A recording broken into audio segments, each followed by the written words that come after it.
So in this problem, we have a Ferris wheel, which is basically a circle, right? A big circle. And we learned this has a diameter of 45 meters. And we also learned that it has a loading platform at the bottom, at the 6 o'clock position. And this loading platform is 5 meters tall. So what tells us that is important is that the people traveling in the circular path are already starting 5 meters off the ground. So the total height of the entire thing, they're going to get up to 50 meters above the ground.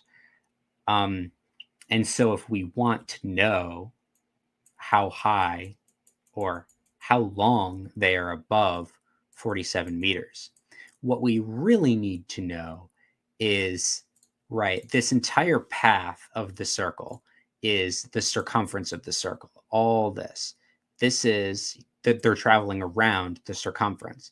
And the circumference here is, of course, going to be just 45 pi, right? 45 pi meters, because it's just pi times the diameter. But that's the entire path. That's 6 minutes. That's 45 pi meters. What we really want to know is, what is this portion here? What is just the portion of what fraction of the total circumference is above 47 meters? Because then once we know that, we can calculate pretty easily how long they were up there, because they're traveling at a constant rate. They're not speeding up or slowing down. So to visualize this again, what you really want to think about here is that we have the radius, right? And we know that the radius is 22.5 meters because it's a 45 meter diameter, and a radius is just half the diameter.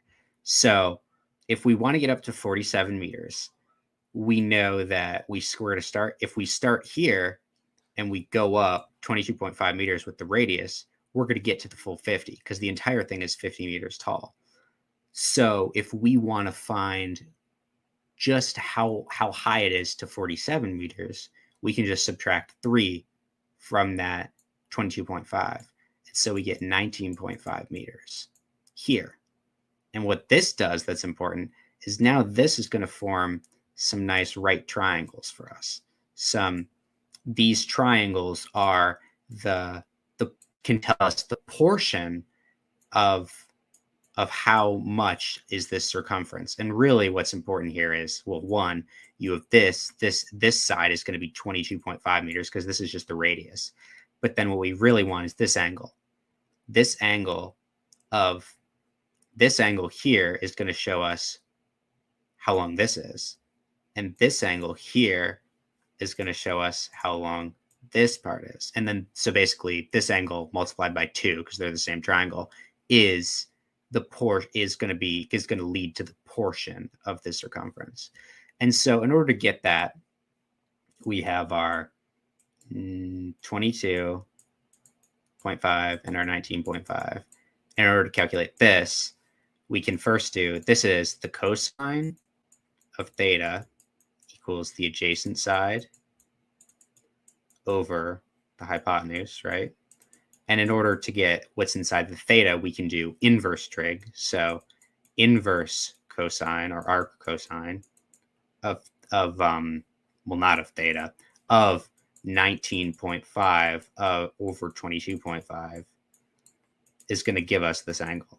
And if you do this in a calculator, make sure the calculator is in degree mode, you're going to get 30 degrees basically. And then if you multiply that by 2, you're going to get roughly 60 degrees. So 60 degrees is this angle right here. And once we know that, we can basically to find the portion total, you're going to get this 60 degrees divided by 360, which is the total angle of the entire circle, this total thing. And that's going to give us basically this fraction. So 16% of the total circle is going to be above 47 meters. And then in order to find how many minutes that's going to take, it's pretty simple because we know it's 6 meters or 6 minutes per rotation. So if they're above 47 meters for 16% of the rotation, we can just multiply the 6 by that fraction and get roughly 1 minute. 0.9975 minutes ish is going to be how long in one rotation they're going to be above this 47 meters.